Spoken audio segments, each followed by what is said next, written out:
এবং সেখান থেকে কেকটা নিয়ে নেয়। এরা এমন ভাবে এর মাকে দৌড়াইতেছে যে বুঝতে যাচ্ছে না এটা আসল নাকি নকল প্যান্থার। এদের দৌড় পাড়ার সময় প্যান্থারের পোশাকটা লম্বা হয়ে যায়, তাই পিছেরটা যেখানে সেখানে আটকে যাচ্ছে। ये पहला लंगड़ा जो लंगड़ा नहीं है। তারপরে দৌড়ে গাছের উপরে উঠে যায়। আগেরটায় প্রায় গাছের উপরেই উঠে যায়, কিন্তু পাশেরটা নিচে পড়ে থাকে এবং পোশাকে টান লেগে নিচে পড়ে যায়। মাংনাতে মাংনাতে নিচেরটাই হুদাই এখানে সেখানে গেছে গাইতেছে এবং একটি দড়ি বের করে সেটাকে গাছের উপর ছুঁড়ে মারে এবং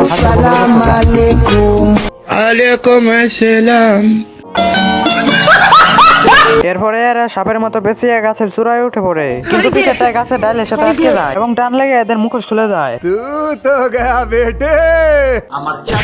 दिमाग खराब हो जाएगा। मैं माँ अम्मा भाई पे आ जाऊंगा मैं। আমার ভুল হয়েছে, ক্ষমা করে দেন। এরপরে হাঁসটায় দড়ি মিললে আমার কেক নিয়ে আসে। মোবাইল তার কাছে আছে, ওকে কোনোদিন ল্যাংটা ছবি দেখে নাই, আমি আর বিশ্বাস করব।